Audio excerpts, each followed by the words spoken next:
of the bush. Kalo'otou. He walks in silence. From which red road does he come? Banki-Watawa. Dust on his feet.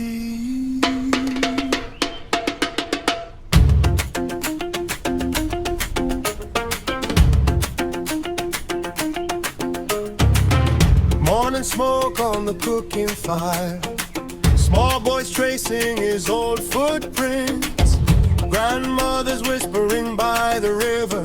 Walk like him, but fear his path. He left home with an empty bowl. Came back carrying stories and me.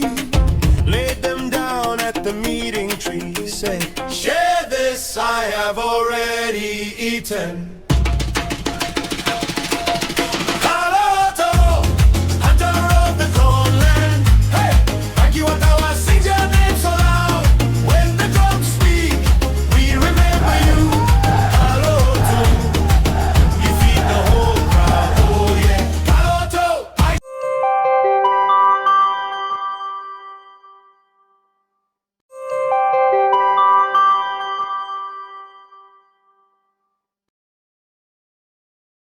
The crown is blood! Blood! Blood! And collapses, dead.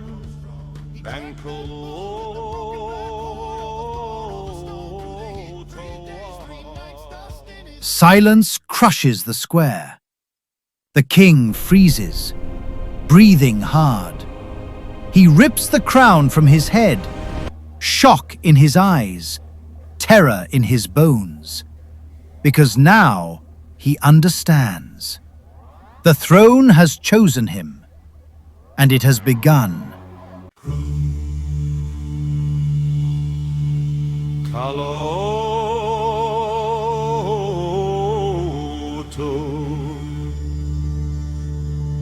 Name like thunder under sand.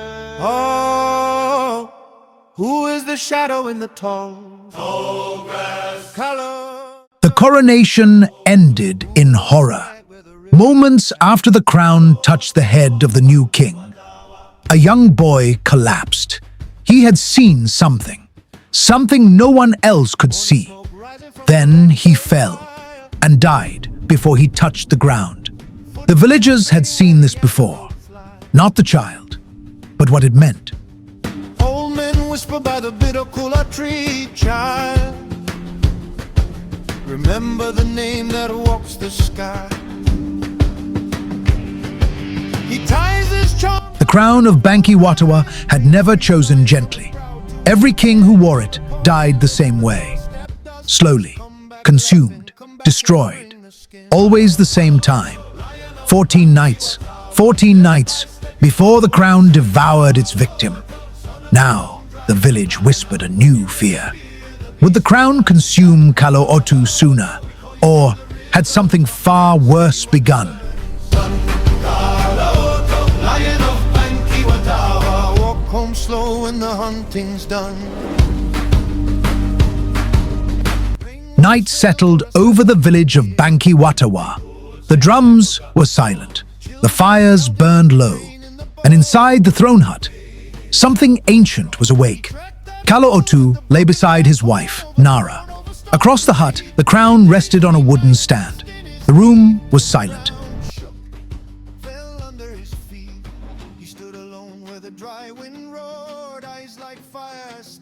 Too silent. Then, a faint breathing sound. Not his, not hers. Kalo'otou's eyes opened slowly. He listened. The breathing continued. Somewhere inside the hut. He sat up. He stood and walked toward the crown. Very slowly. The closer he came, the heavier the air became.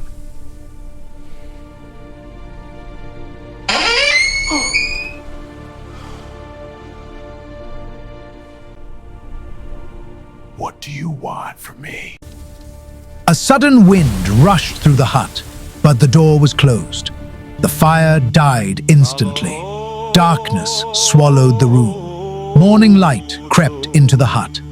Nara woke first. She turned toward the bed and froze. Kalo'otou was not beside her. He lay on the floor. Something about it unsettled her. Is he dead? She rushed to his side and touched his arm. Her hand recoiled. Cold, not normal cold. She shook him. Again. Long seconds passed. Finally, his eyes opened. Kalo'otou sat up slowly. His face was exhausted, as if he had fought an unseen battle all night. Nara glanced toward the crown. Her breath caught. The crown was no longer where it had been. It now rested on their bed. Neither spoke. Both knew something had begun. But Nara swallowed the words she almost said. I warned you. How did this thing get to our bed? Says, come back laughing, come back and bring the skin. Lion of Banki-Watawa. What have I got myself into? Kalo'otou, son of the long dry savannah. When you raise a spear, the beast resign. Kalo'otou, we call you from the river drums. Later that morning, King Kalo'otou stepped toward the village square. In Banki-Watawa, fear wears the mask of respect. Villagers bowed as he passed, but their smiles were thin, uneasy. Some refused to meet his eyes. The bitter cooler tree child. Children stopped playing when he walked by. An old woman spat quietly on the ground, a ritual of protection. She believed he did not see, but he did. And Kalo'otou understood something painful. The respect was not loyalty. It was fear. He retreated back to his hut. That morning, inside the council hut, firelight flickered across the clay wall. Chief Mbala stood silently. 7 carved lines already scarred the surface. 7 dead kings. He lifted a knife and carved a new mark. 8. Rain once failed for a 7-moon year. Empty gourds hanging like forgotten songs. Children counting every grain in the bowl. When way his shadow grows strong. He tracked that bull with the broken black horn over thorn over stone. He looks so strong. 3 days, 3 nights, dust in his teeth till the ground shook. Fell under his feet. He stood alone where the dry. Let me see how you'll survive this night. Millet at the doorstep, dust says, come back laughing, come back and bring the skin. Day 1. Elder Ruka said quietly. Silence filled the hut, stared into the fire. He looked strong, another elder murmured. They all did. No one spoke again. Morning smoke rising from the red clay. Later that afternoon, he knelt beside a basin of water. He washed his face. Cool water dripped from his hands. He looked into the basin. His reflection stared back. He lifted his head. The reflection followed, but late, half a second behind. Kalo'otou froze. Slowly, he raised his hand. The reflection raised its hand. After him, he stepped back suddenly. The water rippled violently. His breathing grew heavy. Something inside him was no longer moving normally. When he turned around, villagers were running away, as though they had seen a ghost. That same afternoon, young Toma sat in the dust, arranging stones. What are you building, son? A big house. For who?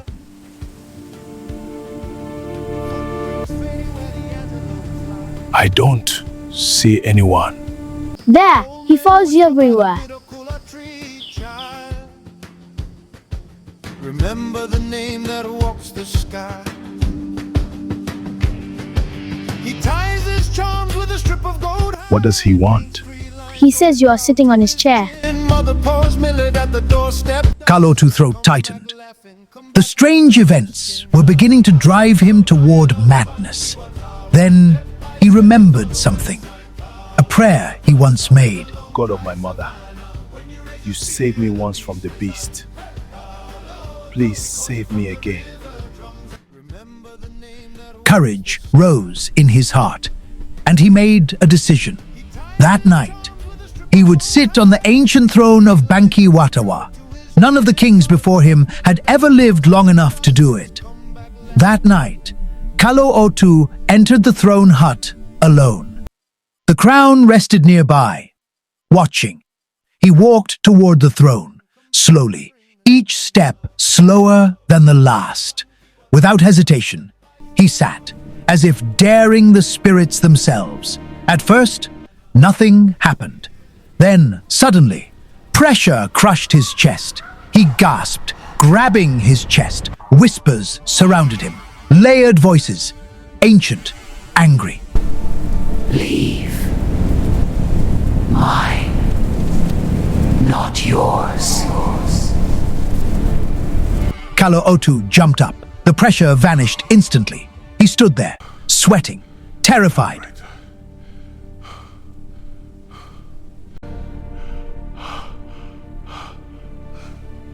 Now he looked at the crown differently, with fear. Stop. Don't pray to that god. It has begun, hasn't it? I am fine. Last night, I found you on the floor.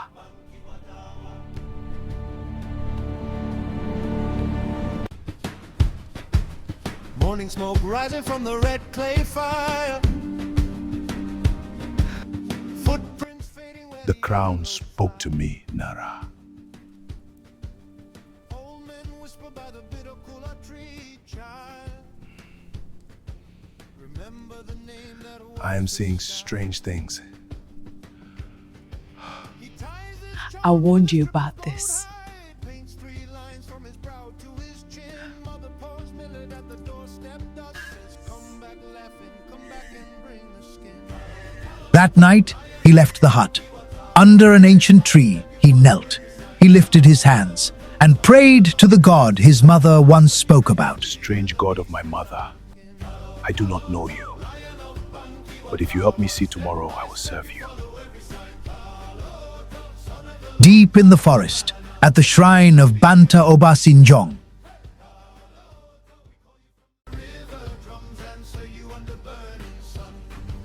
Stronger than the others, eh?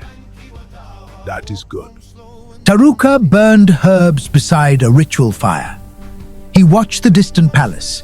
He poured powder into the flames. The fire turned green. Let's see how you survive this night. Only for a moment. Taruka smiled, then laughed.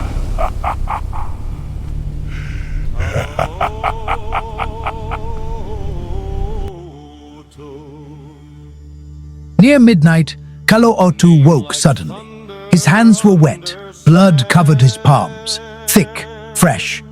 But there were no wounds. Nara gasped. They stared at each other, frozen. Then a whisper filled the hut. Kalo'otou closed his fists. Morning arrived. Banki-Watawa was unusually silent. Mist covered the village. The elders waited outside the throne hut, expecting madness, weakness, or a corpse.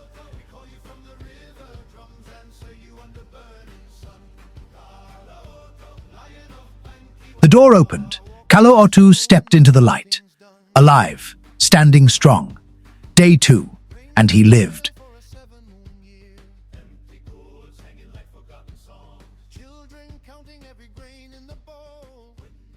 The elders exchanged uneasy looks.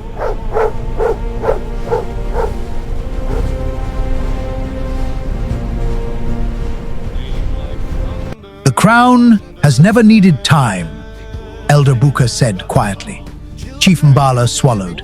Then this is new. Suddenly the elders noticed something terrifying.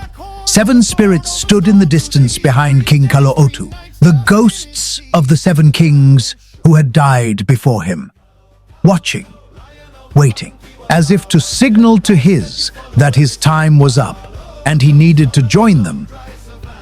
Taruka stepped closer. studying Kalo'otou carefully. No wounds, no broken bones, no marks from claws, only a strange strength. Impossible for someone who had worn the crown for 2 nights. What is this? Chief Mbala asked in shock. This has never happened in Banki-Watawa. Would Kalo'otou survive the 14 nights? Or would he overcome the bloodthirsty demon that had ruled them all? And why had the spirits of the dead kings appeared in the village square? What were they trying to say? The mystery had only begun. Subscribe for episode 3. Son of the long dry savannah, when you raise your spear, the beast resign. Kalo'otou, we dance around the fire, your stories rise with the sparks at night. Kalo'otou, lion of Banki-Watawa, guard our dreams till the morning light.